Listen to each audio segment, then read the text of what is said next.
Ahí en su pantalla ustedes están viendo las materias desglosadas, algunas de las materias. Obviamente, entre examen y examen pueden cambiar, pueden variar en referente a cómo se presentan, ¿ok? Pero al final son las mismas materias. Son las mismas materias, son los mismos temas, puesto que a nivel federal prácticamente pues se maneja un mismo programa, que es el de nivel básico, ¿ok? Ustedes manejan un programa que es el de nivel básico y por eso es que yo siempre les presento estas 10 materias. Ahora, la única variante es en el examen de los 103 municipios donde tienen adicionalmente la materia de inglés, ¿ok? Pero seamos claros en ese aspecto. Todas las demás materias son las mismas. Ahora, ahí ustedes en pantalla están viendo las materias, como ustedes sabrán, pues ya hemos ido recorriendo algunas ya vieron que por ahí trabajamos con química, que trabajamos con biología, que trabajamos ahora o que estamos trabajando con la materia de geografía, que es uno de las materias junto con historia y cívica y ética más extensas en cuanto a su contenido. La materia de geografía que en la que estamos trabajando en este momento, pues bueno, nosotros ya vamos en el tema número 2, recursos naturales y preservación del ambiente, y específicamente el día de hoy ya trabajaremos con los temas 2.6, biosfera, relaciones de la litosfera, atmósfera, hidrosfera, con la distribución de la vegetación y la fauna, y terminaremos con el tema 2.10. El día de hoy me doy a la tarea que no importa cuántas horas nos llevemos, el día de hoy termino el tema 2, ¿ok? Vamos a ver bastantes subtemas, pero les va a servir bastante porque entonces van a recorrer todos y cada uno de los mismos, ¿ok? Entonces, vuelvo a comentar, hablando del tiempo que vamos a utilizar, obviamente recuerden que a los 40 minutos hacemos una pausa, vamos a comer, vamos a, bueno, a tomar un refrigerio, un refresco, un agua, una frutita, regresamos en un minuto y nos volvemos a conectar. Vamos a tener por lo menos 3 pausas en la clase, como les comentaba, va a ser una clase un poquito extensa para poder trabajar con todos y cada uno de los temas, ¿ok? Bien, ahora sí, vamos a pasar rápidamente a, déjenme ver, vuelvo a activar aquí el micrófono, ahí está, para que ustedes me vayan viendo, ¿ok? Bien, vamos a pasar a trabajar con lo siguiente, vamos a trabajar con estos temas que les estoy comentando, que es biosfera y relaciones de la litosfera. Ok, es el primer tema con el que vamos a trabajar y de ahí vamos a tener una prueba entre todos. Ahora que tenemos a bastantes, pues va a estar muy, muy entretenido ver cómo compiten entre ustedes. Muy bien, pues bueno, vamos a pasar al tema entonces. Bien, vamos a ver entonces, ese es el tema, ¿no? El tema 2.6, biosfera, relaciones de la litosfera, atmósfera e hidrosfera con la distribución de la vegetación y la fauna. Parece trabalenguas, pero bueno, todo se centra en un tema bastante importante dentro, no solamente de la geografía, no solamente dentro de la biología, sino que nos atañe a prácticamente todos los que habitamos la Tierra y específicamente a los que somos capaces y pensantes y somos conscientes de lo que existe en la misma y cómo debemos de interactuar y cómo debemos de protegerla, ¿ok? Y este tema es la biosfera. ¿Qué es la biosfera? Pues se define como el conjunto de medios donde se desarrollan los seres vivos. ¿Quiénes son los seres vivos? Pues obviamente que somos nosotros y son todos los organismos que existen en ella, desde el más microscópico hasta el más grande, ¿ok? Podríamos considerar el más grande a la ballena, claro, quien crea en el monstruo del lago Ness, pues será el monstruo del lago Ness, hasta el más pequeño, que puede ser una bacteria o puede ser por ahí un microhongo, ¿no? Por ejemplo. Y en general existe una relación constante entre la distribución de la fauna y la flora. Hay que entender esto, o sea, no nada más consideremos a los seres vivos que nos movemos, sino que también las plantas también son parte de esta biosfera, son parte de estos seres vivos, ¿ok? Con el entorno en donde se desarrollan. Entonces se distribuyen estos organismos en un entorno y también se incluye dentro de esta biosfera la atmósfera, ¿ok? Que es muy importante, ahorita vamos a ver, la hidrosfera, y la litosfera, puesto que son determinantes en el tipo de vegetación y fauna que se encuentra en cada lugar. ¿Ok? Estos tres factores o estas tres partes de la biosfera son muy importantes para determinar el tipo de organismos en que se encuentran en la misma. Ahora, ¿qué es la litosfera? Se preguntarán ustedes. Pues aquí hablamos específicamente en la litosfera de la capa rocosa que recubre la Tierra y determina el relieve que observamos en cada una de las partes de esta. Permítanme un momento, nada más, no, déjenme ver si estoy grabando, ¿sale? Voy a hacer una pequeña pausa, un tantito, vamos a ver, ahí está, porque no sé si sí empecé a grabar. Quiero ver nada más si estoy grabando. Perfecto, sí estoy grabando. Vamos otra vez a la vista, cambiar la pantalla completa. Listo. Ok, porque quiero que salga todo, ¿ok? Bien, ahora sí, vuelvo a repetir. La litosfera, pues es todo lo que nosotros llamamos tierra, ¿sale? Es decir, los continentes, las montañas, todo lo que tiene que ver con la tierra. Y obviamente que esta litosfera determina el relieve que observamos en cada parte de esta, en especial en los continentes, ¿vale? Que es la parte que sobresale de la misma. Este relieve es determinado puesto que algunas partes de la litosfera se encuentran a nivel del mar y otras lejos del mismo, lo que hace que haya diferentes tipos de ambientes en los que se desarrollan y adaptan las plantas y animales. ¿Ok? Ahí tenemos una imagen de las capas de la Tierra, como ustedes la pueden ver perfectamente. Tenemos la parte más central de la Tierra, un núcleo, después tenemos un núcleo externo, luego si vamos hacia afuera, como si fuera una paleta de estas, una rocaleta, pues tenemos diferentes capas, ¿no? Tenemos al manto, tenemos la astenosfera, y después ya tenemos a la litosfera, que sería esta parte rocosa, ¿ok? Y esta parte rocosa, pues vamos a considerar tanto a la litosfera como a la corteza como parte de esta capa, ¿ok? Que es determinante para el tipo de organismos que vamos a encontrar. Bien, entonces, pues bueno, espero que con esto sepamos ubicarla, por lo menos, que en este momento estemos ubicándola. Bien, vamos a pasar a lo siguiente. Ahora, un ejemplo claro de esto es que a determinada altura, los cultivos de árboles frutales se desarrollan mejor. O sea, ¿cuál es la importancia de este relieve del cual les estoy hablando? Pues bueno, determina la altitud, obviamente, de un lugar y determina también la vegetación, ¿ok? Entonces, obviamente hay animales muy distintos que se encuentran a nivel del mar que los animales que se encuentran a una altitud más grande, ¿ok? Recuerden que la altitud se toma a partir del nivel del mar y hacia arriba, hacia las montañas, ¿ok? Y pues obviamente esto va a provocar que todo cambie, ¿no? Todo lo que nosotros conocemos como organismos, ¿vale? Ya, llámense animales, llámense microorganismos, llámense plantas, pues van a ser distintos en el Everest que a nivel del mar, ¿ok? Entonces, por ejemplo, imagínense a 8,848,86 metros, que es la punta del Everest, pues prácticamente no vamos a encontrar organismos, por lo menos organismos macroscópicos, como los humanos o como algunos animales. Probablemente pasan algunas aves, pero es determinante la altura porque hay menor disposición de oxígeno, hay menor presión atmosférica y por lo tanto no vamos a encontrar organismos a esa altura. Sin embargo, si nosotros vemos la imagen del lado izquierdo, vean que conforme vamos subiendo, conforme vamos bajando, va a cambiar la vegetación. ¿Se dieron cuenta? Entonces, por ejemplo, si habláramos de vegetación, tenemos encinos a esta altura, conforme vamos subiendo tenemos robles, después tenemos pinos, tenemos matorrales y finalmente tenemos praderas de cumbre, ¿ok? Conforme vamos subiendo en esa altitud, ¿ok? Bien, ahora sí. Esto sería la litosfera, ¿ok? La litosfera determina el relieve. Espero que les quede bastante claro. En dado caso que tengan alguna duda, pueden hacerla a través del chat, pueden hacerla también a través de su micrófono, pueden activarlo y esa parte y de esa manera pueden comprender mejor, ¿ok? Por ejemplo, aquí Selec nos dice que como están hasta arriba del planeta, tienen que adaptarse a ese ambiente. Efectivamente, ¿no? Tiene que haber una adaptación. Perfecto, gracias, Selec. Mientras más alto, Víctor, por ejemplo, dice, mientras más alto se desarrollan, menos seres vivos. Efectivamente, entre más altitud vamos a encontrar menor cantidad de seres vivos, ¿ok? Bien, ahora, otra parte o esta parte tridimensional, vamos a considerar que la biosfera es una estructura tridimensional, ¿ok? Que ya hablamos de que está constituida, obviamente, por seres vivos.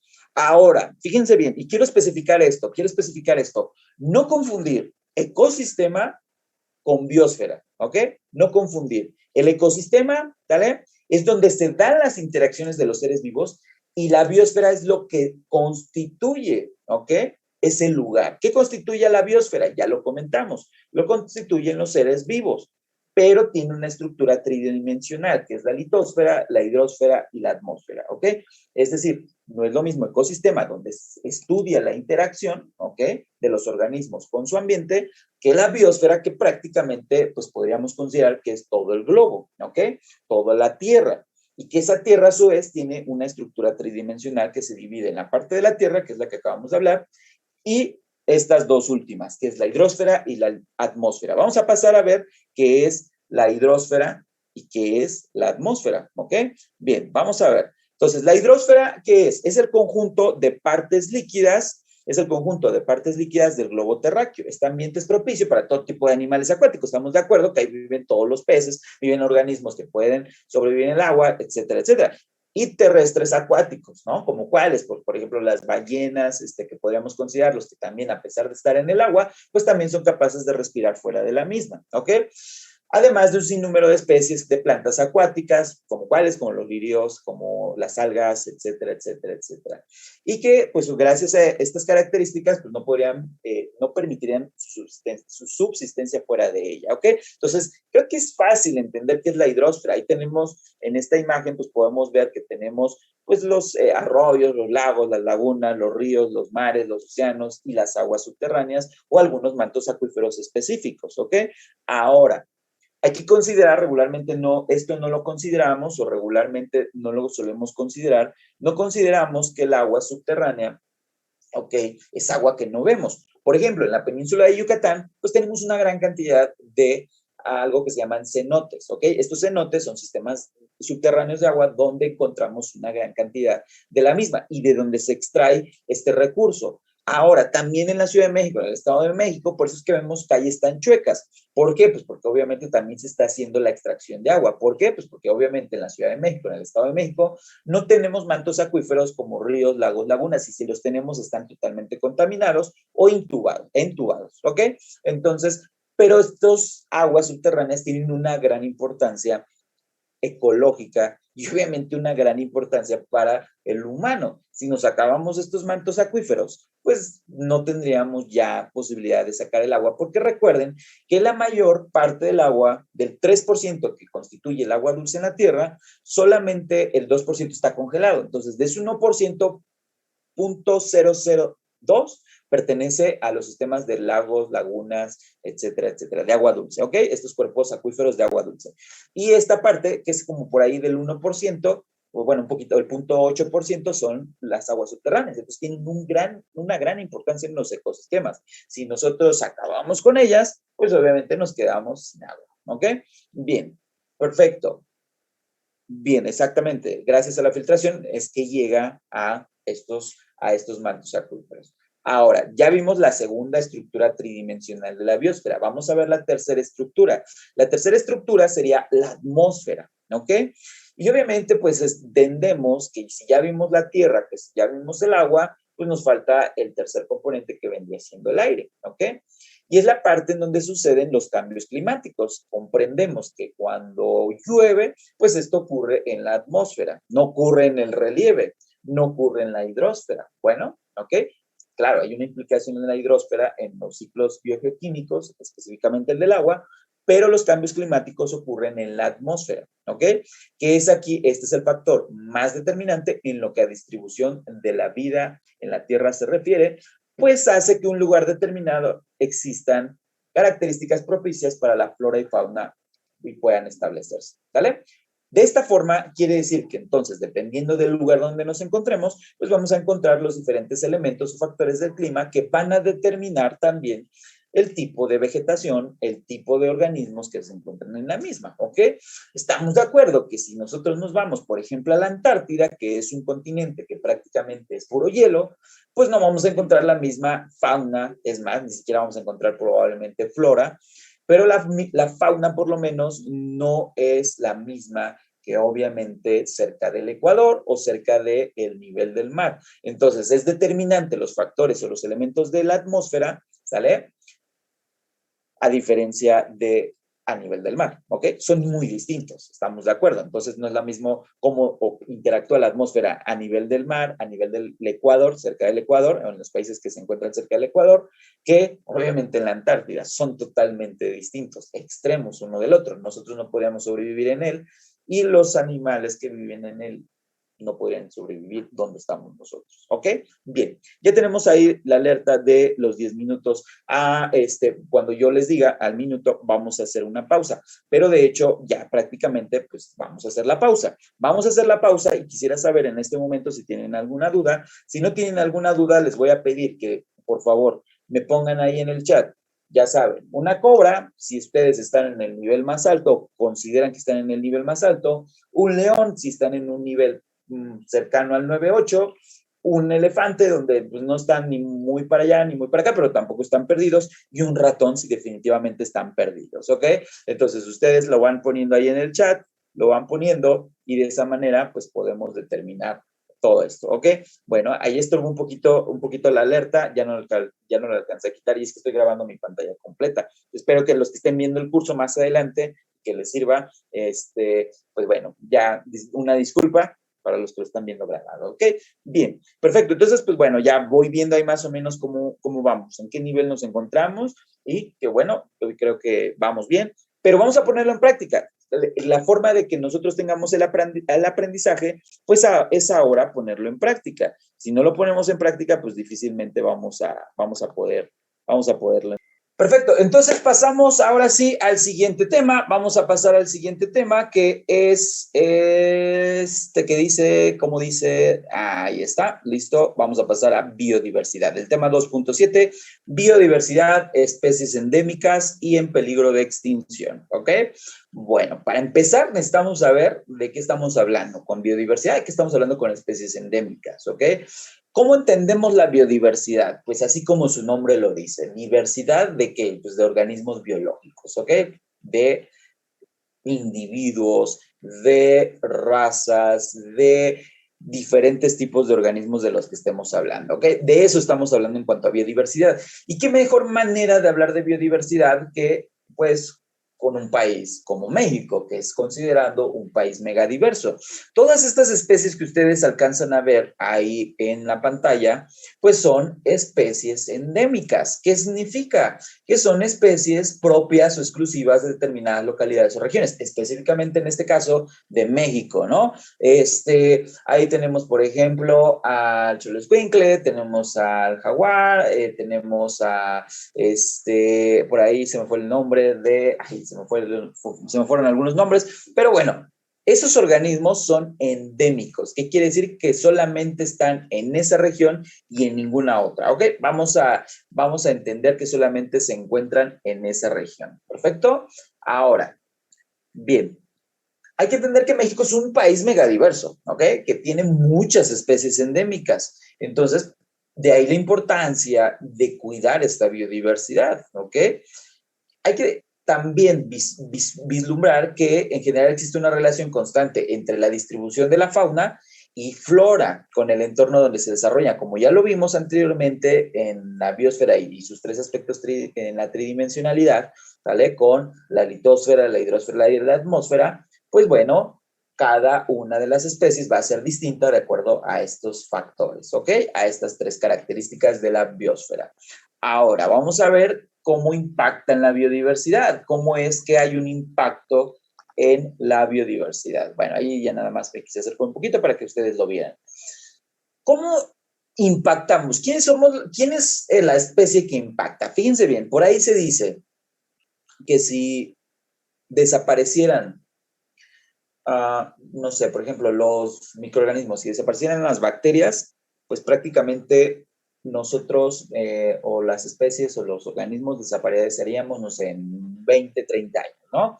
Si desaparecieran, por ejemplo, los reptiles, pues desapareceríamos en, no sé, 50 años. Si desaparecieran las aves, pues desapareceríamos, no sé, en 100 años, ¿no?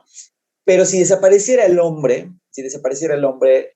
la tierra florecería, es decir, todas las especies se irían para arriba. ¿Por qué? Pues porque obviamente el problema del lugar en donde habitamos somos nosotros. Somos la especie, obviamente, depredadora. Somos la especie que explotamos los recursos y obviamente con una ideología en cuanto al avance de la humanidad y en cuanto al pensamiento de que nos pertenecen los recursos que se encuentran en la Tierra, ¿ok?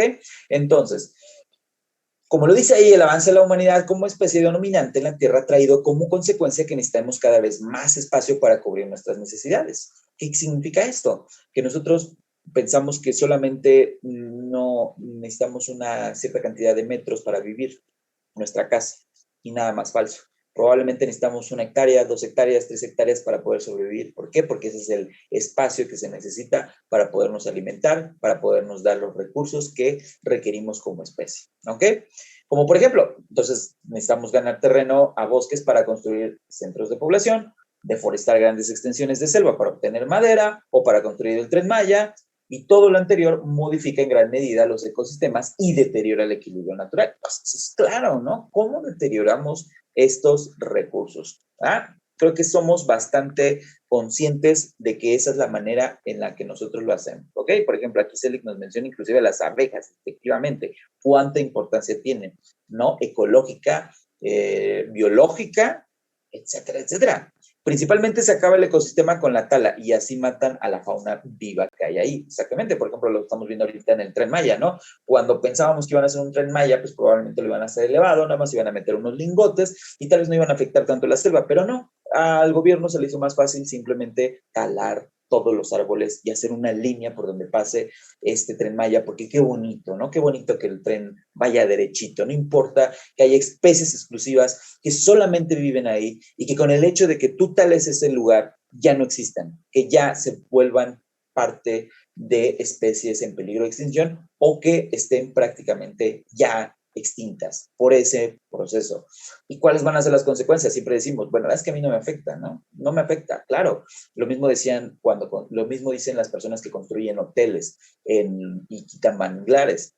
Lo vemos en Cancún, en las playas de Quintana Roo, las playas de la península de Yucatán, donde se quitan obviamente estos manglares, estas plantas subacuáticas que sirven como barrera contra huracanes. Y entonces cuando ocurren los huracanes, pues los hoteles se inundan, la arena ya obviamente pues ya no está en la misma forma y te afecta económicamente, pero tú decías no me afecta, te afecta principalmente en un principio económicamente, pero después te afecta en tu bolsillo, en la manera en la que ya no puedes comer porque ya no hay turismo, porque también hay mucho sargazo, porque también impacta en eso, ¿ok? Entonces a veces pensamos que no hay impacto, que no nos impacta el hecho de explotar nuestros recursos naturales. Pero a largo plazo, y quienes sí somos conscientes, nos damos cuenta que el tirar una simple basura me va a afectar. Hay personas tan ignorantes que tiran una basura y dicen, no me afecta. Y después está inundando el lugar donde vives, pero tú dices, ay, pero ¿por qué se inunda? Es que el gobierno no destapa las coladeras o no tenemos un buen drenaje, etcétera, etcétera. Cuando nada más falso que tú como persona inconsciente eres el responsable, ¿verdad? Bien, entonces, pues esa es una de las principales problemáticas. Ahora, bueno, este es el impacto del hombre sobre la biodiversidad, jóvenes. Ahora, al eliminar gran parte de los ecosistemas, condenamos a disminuir las especies endémicas del lugar al grado de ponerlas en peligro de extinción. ¿Cuándo una especie está en peligro de extinción? Cuando sobrepasa los niveles de organismos de esa especie. O sea, cuando tenemos una gran disminución y tenemos muy pocas especies que inclusive ya es imposible reproducirlas, pues ya podemos considerar inclusive que la especie ya está en extinción. Pero hasta que muere el último individuo de la especie, consideramos que está en extinción. Qué cosa tan bonita para el gobierno decir que hasta que muere la última especie se encuentra en extinción. Cuando todas estas especies que yo les estoy mostrando ahí, como por ejemplo el jaguar, la tortuga y el atún, pues obviamente ya disminuyeron su población, por ejemplo, en menos 39% en el jaguar, menos 76% en las tortugas y menos 39% en el atún. Especies obviamente muy importantes para el ecosistema, para la biosfera. Pero obviamente el gobierno dice, bueno, si no hay, obviamente, no se extingue la última especie, pues bueno, no está en peligro de extinción, ¿verdad? Entonces, qué conveniente. Entonces, pues obviamente esto es ridículo. El hombre es el que destruye el planeta o las máquinas y sus creaciones. Pues bueno, obviamente, pues son herramientas, los materiales, todo lo que utilizamos, y no son malos. El problema es el uso que le damos, es como el dinero. El dinero no es ni bueno ni malo, es el uso que le des. Un arma no es ni buena ni mala, simplemente es el uso que le des, ¿ok? Una cuestión un poquito filosófica, pero buena pregunta. Ahora, al eliminar entonces todas estas especies, como vemos, por ejemplo, ahí tenemos un informe del Planeta Vivo del 2014, donde pues se ha registrado una disminución de la fauna del 52%. Imagínense, esto en el 2014, una reducción de la fauna del 52%, el mayor descenso registrado hasta el momento en el planeta. Imagínense, jóvenes. ¿Cuáles son las causas globales de este descenso? Pues ahí tenemos la explotación, un 37%, es decir, la explotación de los recursos para, pues, obviamente, consumo, ¿sale? Degradación del hábitat, inconscientes, personas inconscientes, pérdida del hábitat natural, cambio climático, también repercute y también ahí somos responsables. Especies invasoras, obviamente el llevar una especie porque creemos que con eso vamos a apoyar al sistema y lo único que estamos haciendo es deteriorándolo más por meter especies que no van en el lugar donde tú las estás poniendo. La contaminación, 4%, enfermedades, 2%. ¿Ok? Número de planetas para satisfacer la demanda humana. Fíjense bien, del 1970 al 2010 solamente necesitábamos un planeta. A partir del 2010 al 2013 ya necesitamos medio planeta extra para poder satisfacer nuestras demandas. O sea, no lo estamos acabando, ¿no? De 2013 a 2050, pues ya vamos a necesitar otros 2 planetas para poder determinar. Es decir, una persona, lo que les hablaba en un principio, no es suficiente solamente el espacio que estamos ocupando para vivir, sino que se ocupan una gran cantidad de hectáreas, pues para poder tener nuestros alimentos de consumo, vegetales, animales como de granja, de ganadería, etcétera, etcétera. Y obviamente, pues esto gasta bastante espacio, ¿no? Entonces, a eso se refiere con que pues necesitas más espacio del que en realidad, pues obviamente requiere la población que existe en la Tierra, ¿ok? Entonces, pues ese es un problema. Ya, por ejemplo, aquí se le gana muy participativo, dice, van a empezar a hacer virus y guerras para limpiar la población.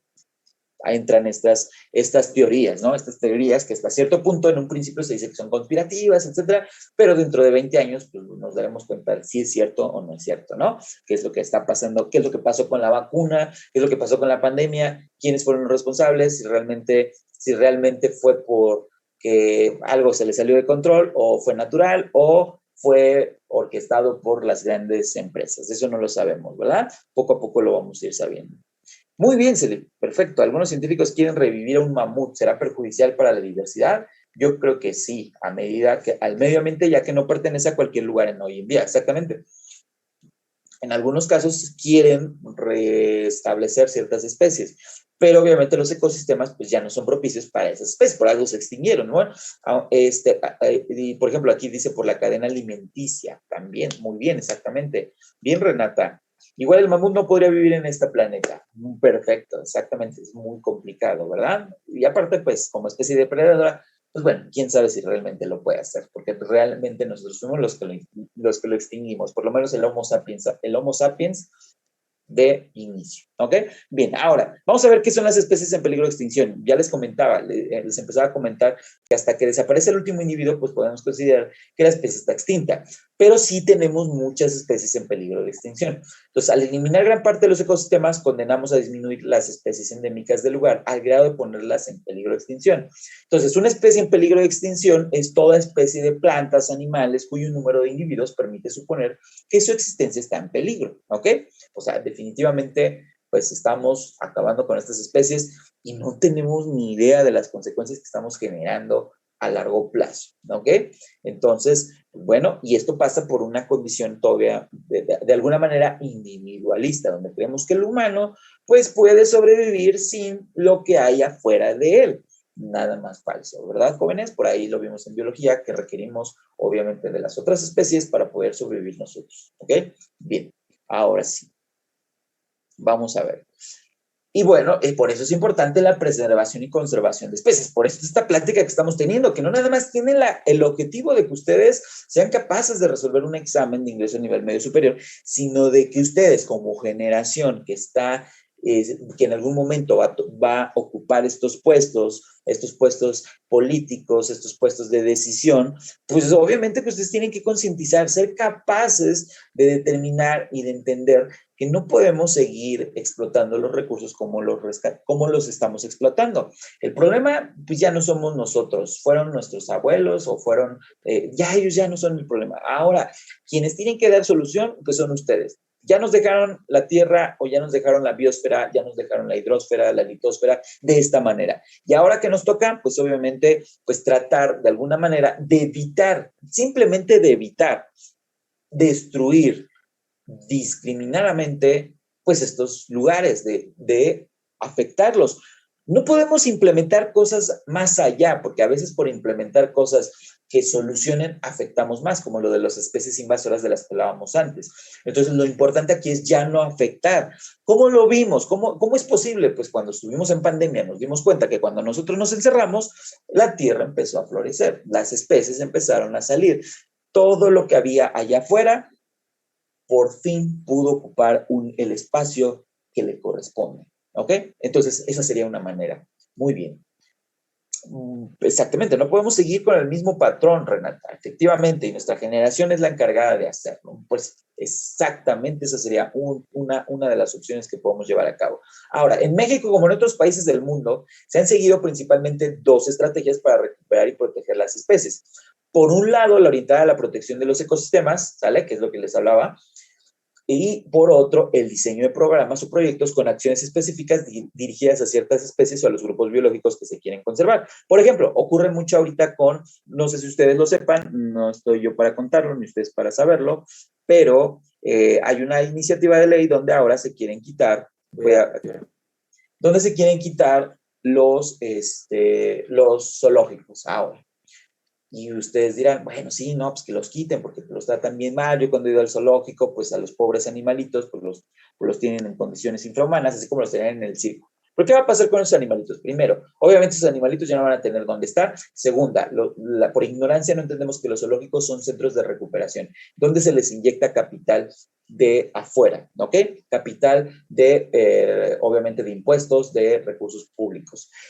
Y si se quitan estos zoológicos, pues ya no va a haber ese presupuesto, ya no se van a poder rescatar especies, por ejemplo, como estas que se encuentran en peligro de extinción o que se encuentran dañadas por, obviamente, el impacto en su ecosistema, en el impacto en el lugar donde se encuentran. Entonces, no es tan bueno, ni tan bueno fue tampoco quitar a los animales del circo, pero pensábamos que sí era bueno porque algún artista lo dijo bajo su ignorancia, porque no hay biólogos, porque no hay ecologistas, porque no hay personas involucradas que realmente sean expertos y que les digan a estas personas que no es bueno eliminar los circos, porque si tú eliminas los circos, ¿qué va a pasar?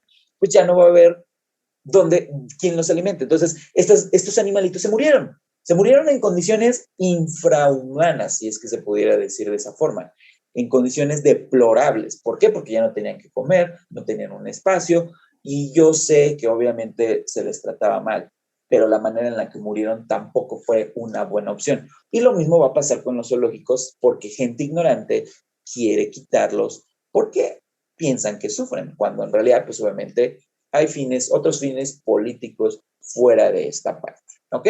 Entonces, bueno, eso es lo que pasa. Entonces, pues bueno, vamos a intentar ser conscientes de que este tipo de acciones no son muy buenas. ¿Ok?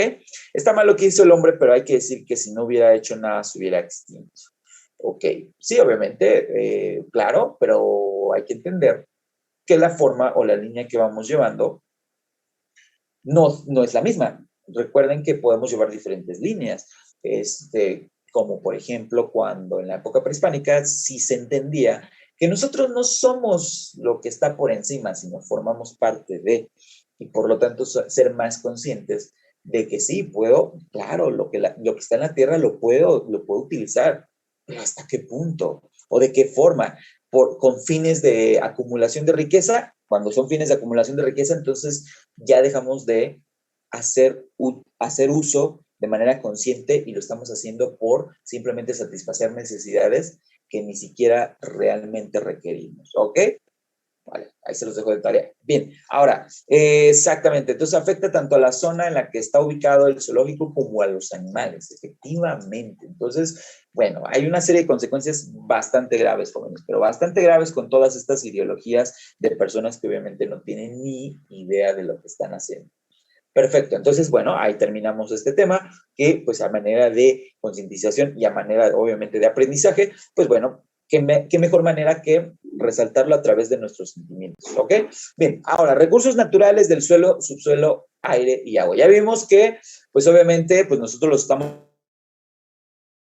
recursos naturales, pues entendemos que son aquellos factores de la naturaleza que son susceptibles de aprovechamiento por parte del ser humano. O sea, nosotros en realidad le ponemos ese nombre, ¿no? Son recursos naturales, pues son parte de la tierra, pero nosotros los utilizamos, entonces los volvemos recursos, ¿ok? Bien. Ahora vamos a ver, por ejemplo, aquí, bueno, voy leyendo sus comentarios.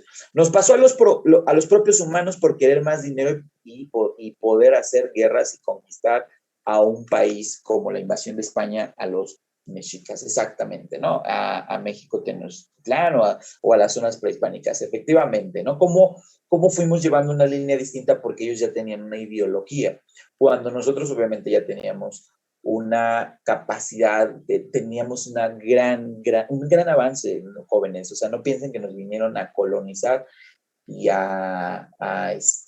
pues a ser personas un poquito más pensantes. Ya lo eran en ese momento. De hecho, eran más pensantes porque veían más allá de lo evidente, más allá del simple hecho de, pues me exploto los recursos y me vuelvo rico. No, porque hay algo más que solamente la riqueza física, ¿no? Bien.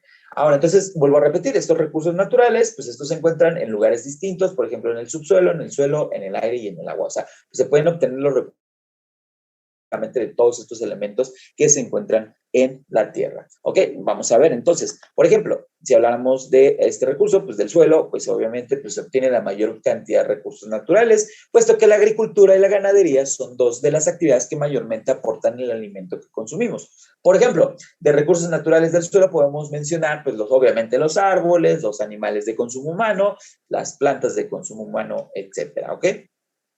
Estos son los recursos que obviamente podemos sacar del suelo, entre otros, ¿no? Del subsuelo, pues, ¿qué se obtiene del subsuelo? Sabemos que del subsuelo se obtienen todos aquellos que se encuentran debajo de la capa laborable, es decir, pues donde se lleva a cabo la agricultura y todo esto sería debajo.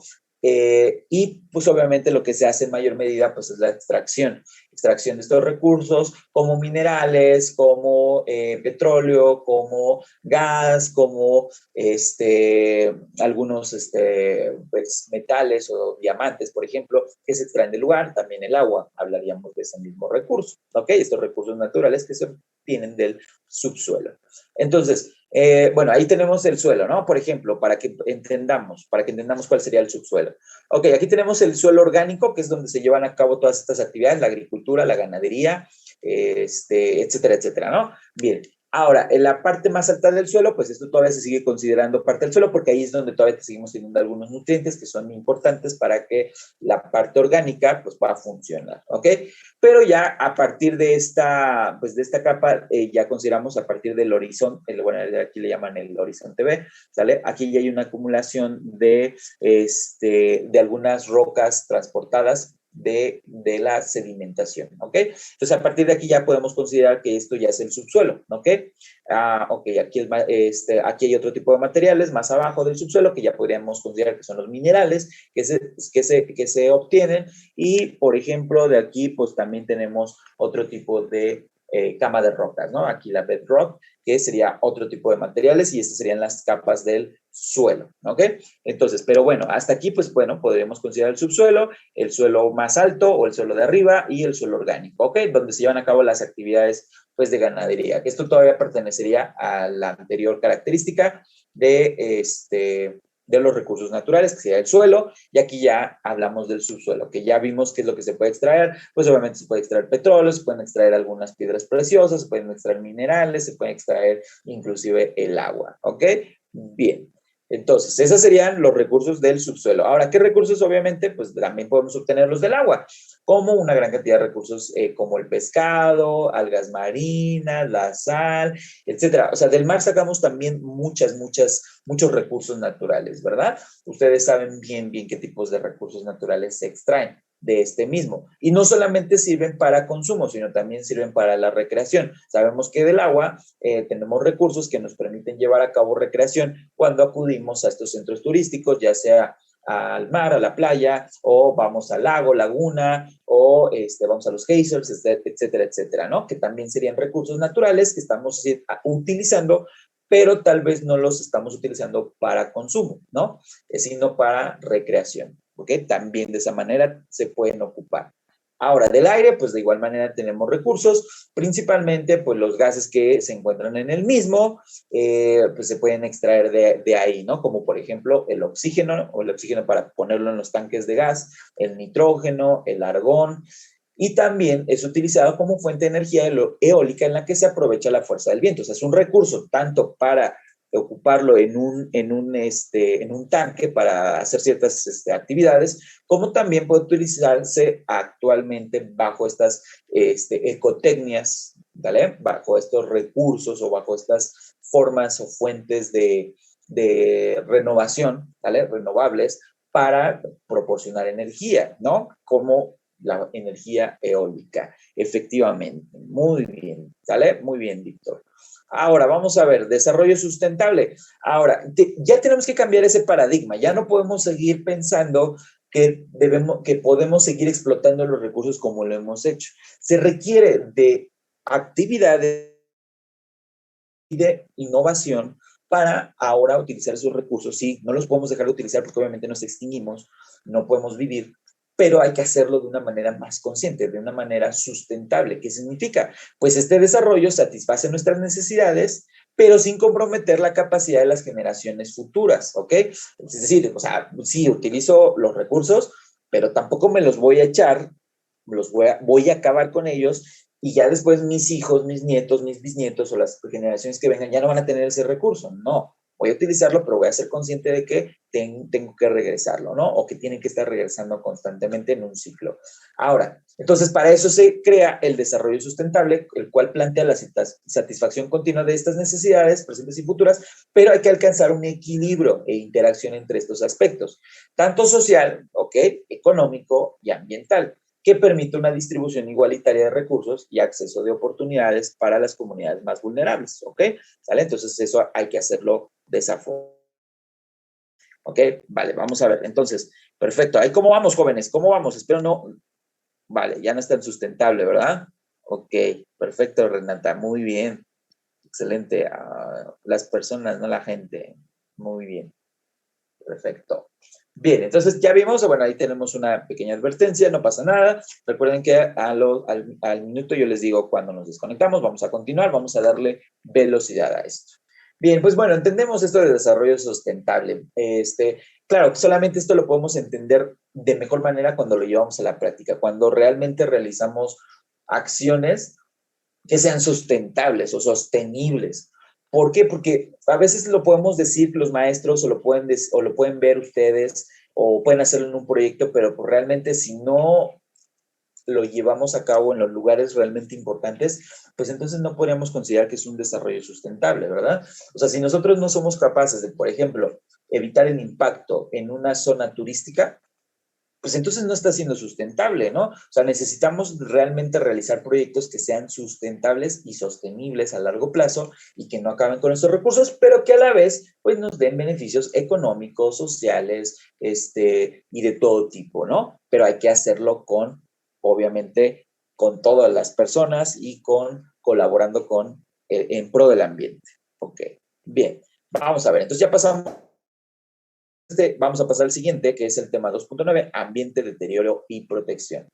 ¿Qué es el ambiente? ¿Cómo se define? Pues se define como el conjunto de circunstancias exteriores a un ser vivo. O sea, siempre que nosotros hablamos de lo que está allá afuera, pues estamos hablando del ambiente, ¿ok? Este ambiente puede ser social, este ambiente puede ser económico, este ambiente puede ser biológico, este ambiente puede ser geográfico, pero siempre que hablemos de lo que está afuera, estamos hablando del ambiente. ¿Ok? Entonces, el medio ambiente también es un término que utilizamos mucho, aunque es redundante. El medio, pues el medio es donde estamos, el ambiente también es donde estamos, entonces es redundante, pero bueno, es correctamente dicho, la Real Academia nos dice que no hay problema. El medio ambiente son todos los elementos y circunstancias en los cuales nos desarrollamos, ¿ok? ¿Vale? Simplemente, simple y llanamente, no hay ningún problema. ¿Perfecto?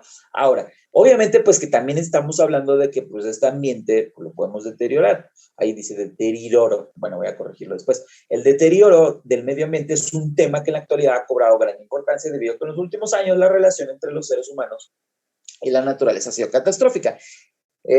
Obviamente lo entendemos, ¿no? Los adelantos de la ciencia y tecnología han sido solo encaminados a cubrir las necesidades de la población sin preocuparse por el equilibrio natural, ¿ok?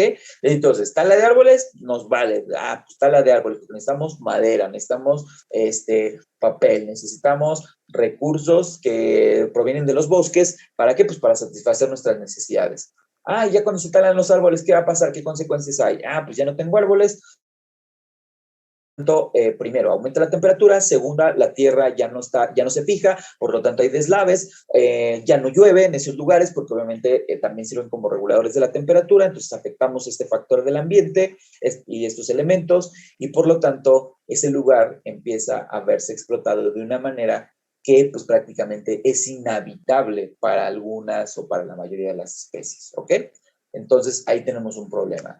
Y pues obviamente los adelantos de la ciencia y la tecnología han sido solo encaminados a cubrir necesidades de la población. O sea, los gobiernos obviamente no quieren invertir. Por ejemplo, seguramente ustedes en algún momento, jóvenes, han hecho algún proyecto que dicen, ah, pues es que vamos a hacer un proyecto para ayudar a los perritos o para ayudar a algunas especies que se encuentran cerca de mi comunidad. Pero, ¿qué pasa? Pues que los echan para atrás. ¿Por qué? Porque el gobierno no le interesa, porque no le va a dejar un recurso económico y por el contrario, va a tener que inyectarlo de su bolsa. Entonces, pues a los gobiernos no les gusta no les gusta esta idea, no les gusta donde tengan que gastar recursos y apoyar a algo que no sea los bolsillos de los políticos. Entonces ahí tenemos un gran problema. Entonces, a este respecto se han tomado medidas que ayudan a preservar el equilibrio natural y así evitar que el deterioro del medio ambiente vaya en aumento. O sea, se han tenido que crear políticas para que, pues obviamente los gobiernos se vean obligados. Porque si fuera por los políticos, específicamente los políticos, hablando de Latinoamérica y específicamente de México, pues no les interesa, a ellos les interesa obviamente la satisfacción inmediata, la parte económica, ¿sale? A ellos les interesa más esta parte. Y entonces sí, desgraciadamente avanzamos, pero nos ponemos encima del ambiente, efectivamente. Creemos que satisfaciendo nuestras necesidades vamos a ser más felices y en realidad, a pesar de vivir mejor que los reyes hace 100 años, de todas maneras no satisfacemos las necesidades, no somos felices. Entonces, ¿por qué seguimos explotando los recursos y de todas maneras no llegamos a ese nivel de plenitud? ¿Vale? Si a veces las personas con poco son más felices que las personas con mucho, pero bueno, eso ya depende de la ideología de cada una de las personas, ¿no? Como dice Bella, se utilizan las necesidades de los humanos en forma de explotación del mismo, ¿vale? Esas necesidades, pues obviamente explotan esos recursos y a la vez cada uno de nosotros queremos satisfacer esas necesidades, pero al final no logramos esa plenitud de la que tanto se habla, porque no entendemos que no somos los que estamos por encima de lo que hay alrededor, sino que formamos parte del mismo. Cuando entendamos que formamos parte del mismo y que no somos tan grandes como nos creemos,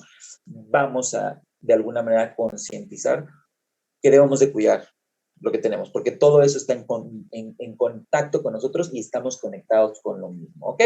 Pero bueno, eso es una cuestión un poquito más profunda en cuanto a este pensamiento. Por ejemplo, dice Selig, creo que el hombre o el humano y la humanidad no son lo mismo retóricamente. Claro, claro, efectivamente, pues estamos hablando de términos y de determinantes distintas en cuanto a la lingüística, ¿verdad? Selig, perfecto. Lo que Selig anda bien filosófico, muy bien, anda ahí, ya está hablando de la retórica, perfecto.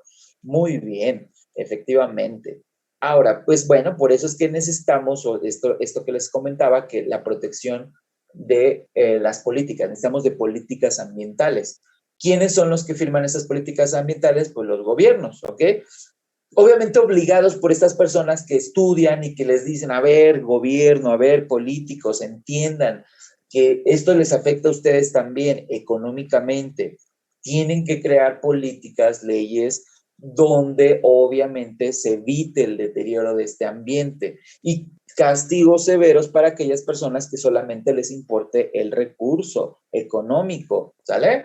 Para aquellas personas que, por ejemplo, tienen una minera y entonces utilizan el agua para limpiar o para purificar sus minerales, pero a la vez contaminan esos mantos acuíferos y entonces las personas ya no pueden consumir e inclusive se mueren, y no solamente se mueren los humanos, sino también todas las especies que hagan uso de esos recursos, porque pues nadie habla de, cuando se contamina un lugar, un manto acuífero, decimos, ay, es que no vamos a consumir el agua. ¿Y los animales que vivían ahí, pues prácticamente ya los matamos, ¿verdad? Ya los matamos. ¿Ok? Entonces, ahí ese es el problema. Incluso cuando un político propone una ley como esta, suele tener un reconocimiento y un mayor apoyo político, efectivamente, ¿no? Desafortunadamente los políticos han hecho uso de esto de la protección del ambiente también para verse beneficiados y al final lo único que buscan, obviamente, vuelvo a repetir, es un recurso económico. También nos suelen manipular mucho.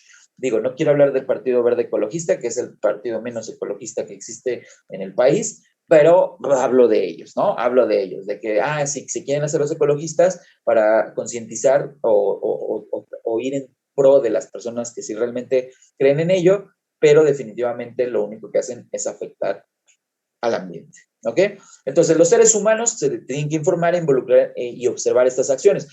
Principalmente, pues la comunidad científica es la que de alguna manera, pues habla de esto. Pero si la comunidad científica no toma voz, como ustedes, en este momento, lo estamos hablando aquí, pero si ustedes no toman voz allá afuera y no pasan de simplemente decirlo aquí y lo pasan, por ejemplo, a decir en las redes, a hacer videos, a hacer documentales, a hacer libros, a hacer cosas que la gente tenga impacto, que la gente impacten, pues obviamente no vamos a provocar ningún cambio. Nos pasa mucho a los biólogos. Bueno, yo como biólogo, pues obviamente puedo escribir un artículo, puedo escribir un paper, pero pues si ese artículo no tiene una implicación en los medios, pues no va a pasar de ahí, va a quedar en la comunidad científica. Entonces ahí también pues tenemos que involucrarnos un poquito más, ¿ok?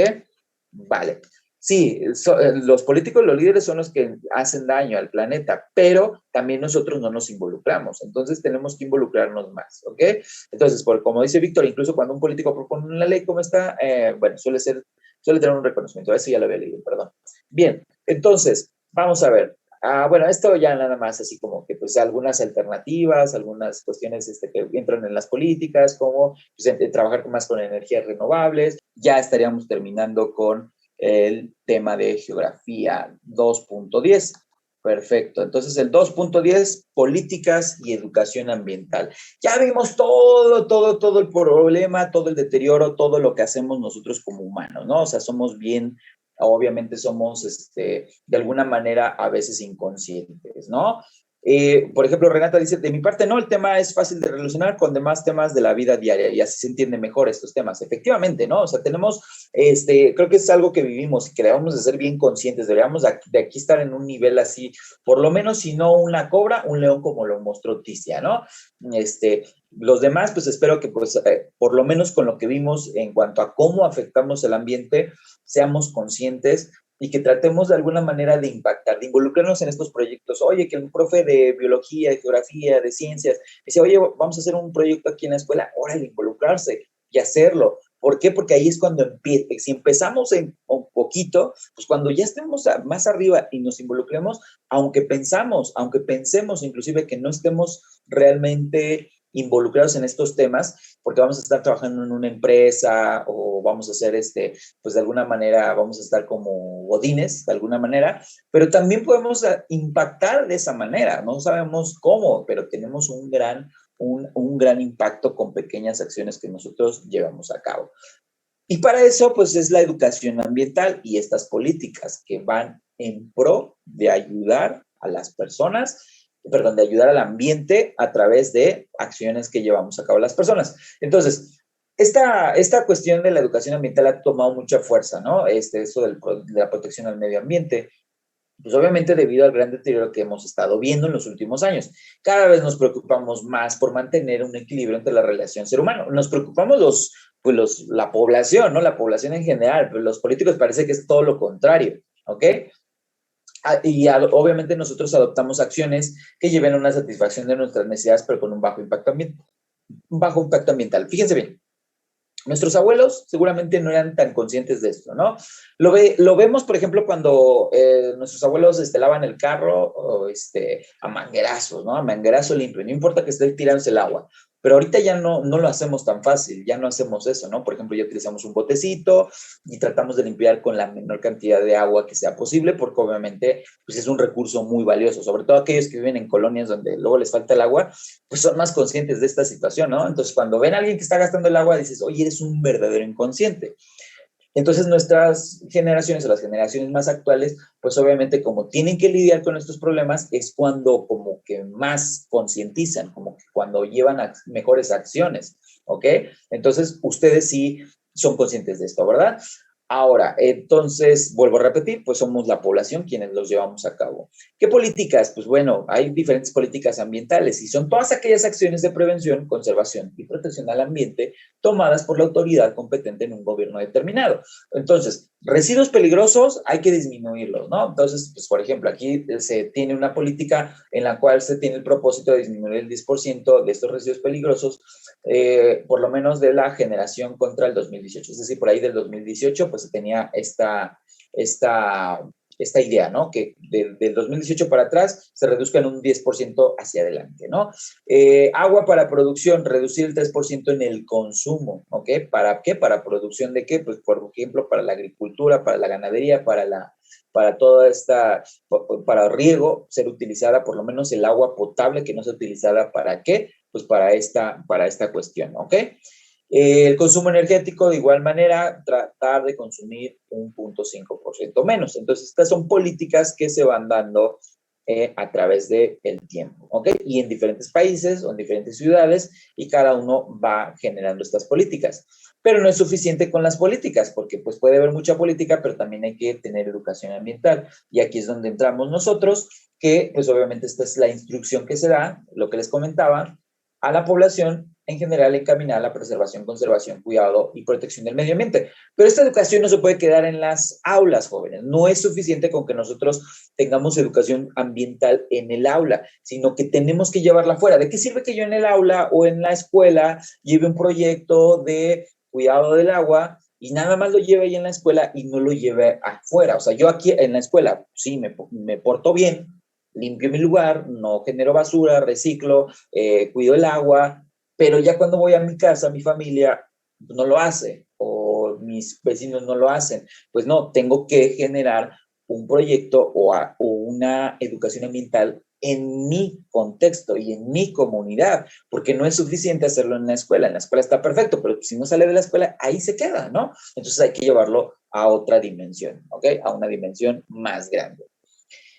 Y hay diferentes formas de hacerlo. Cuando obviamente, como a la gente le interesa lo económico, pues hay que darle esa parte que lo motive, esa parte económica. Oye, pues es que esto te va a beneficiar económicamente, ¿no? Te va a beneficiar económicamente y entonces, pues, obviamente, pues, si tú cuidas el ambiente y te beneficia, por ejemplo, los lugares ecoturísticos, ¿vale? Ahorita lo vamos a ver, pues te pueden beneficiar económicamente. Bien, puedes hacer uso de los recursos, pero a la vez, si tú cuidas ese lugar, te va a beneficiar.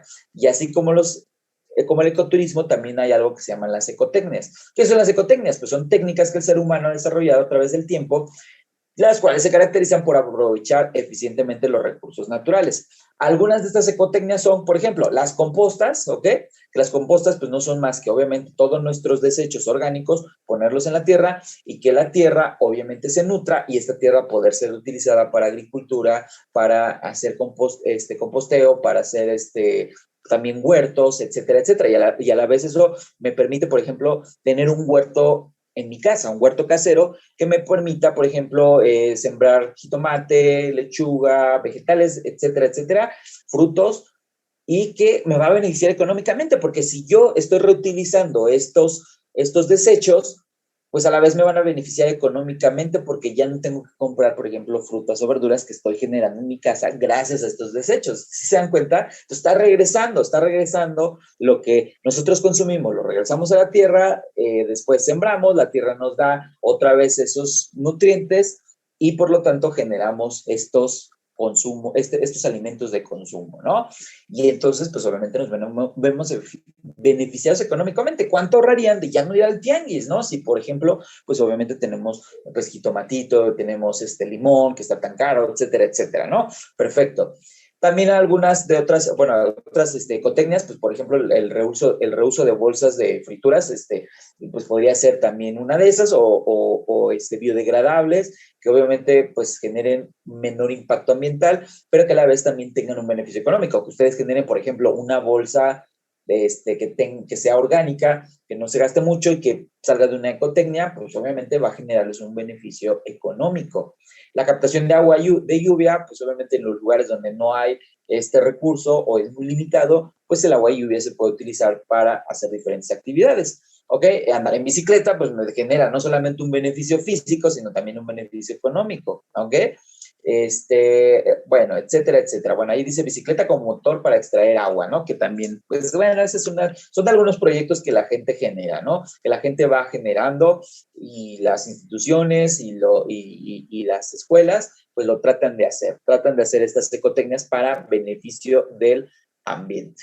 Y finalmente, lo que les comentaba, el ecoturismo, ¿qué mejor manera de ir a un lugar que obviamente haciendo uso del mismo, pero sin explotarlo, sin poner hoteles, sino simplemente, por ejemplo, teniendo lugares donde puedas acampar o que haya cabañas, pero que estas cabañas utilicen la menor cantidad de agua, que no, obviamente, pues esto no genere, por ejemplo, desechos orgánicos que contaminen los mantos acuíferos o el mismo suelo, y qué mejor manera que a través del ecoturismo, ¿ok? Estos proyectos existen, jóvenes, existen estos proyectos ambientales, y son muy bonitos, porque cuando a alguien le gusta esta parte, imagínense ustedes, llevando a gente por hacer senderismo, ¿no? Senderismo en los bosques, o llevándolos por ejemplo, a hacer ejercicio de trote, etcétera, etcétera. Son bien bonitos esta forma de trabajo, ¿no? Que aparte de que es un trabajo, es una fuente de ingreso, pues tú estás protegiendo el ambiente porque te está beneficiando. Entonces, las comunidades, por ejemplo, que viven en los bosques, pues las mismas personas pueden beneficiarse. Ha ocurrido, por ejemplo, con los pescadores, que cuando se les enseña que si cuidan el ambiente, que si promueven que no se exploten estos recursos, ellos tienen una manera de tener más recursos a través del ecoturismo. Ya no necesitan acabar con los peces, sino que llevan a la gente a que, por ejemplo, haga esta parte ay, se me olvidó, buceo, y la gente les paga porque estos pescadores los llevan en sus lanchas y estas personas hacen buceo y se ven beneficiadas, no están explotando el recurso y obviamente pues llevan un dinero a sus familias, ¿no? Entonces, estamos, como dice Víctor, respetando en todo momento a la naturaleza. Qué bonito, ¿no? Y bueno, con esto, pues espero que pues, seamos conscientes y que podamos, aparte de generar todo este aprendizaje que generamos a través del tema recursos naturales y preservación del ambiente, poder llegar no solamente a aprender, a resolver un examen de manera excelente, sino también a aportar nuestro granito de arena a la protección del ambiente. Perfecto, jóvenes. Pues bueno, me da gusto. Bueno, aquí terminamos esta parte. Vamos a hacer la última prueba, ahora sí, como dicen, la prueba final, y ver qué tanto ustedes, pues, por ahí aprendieron.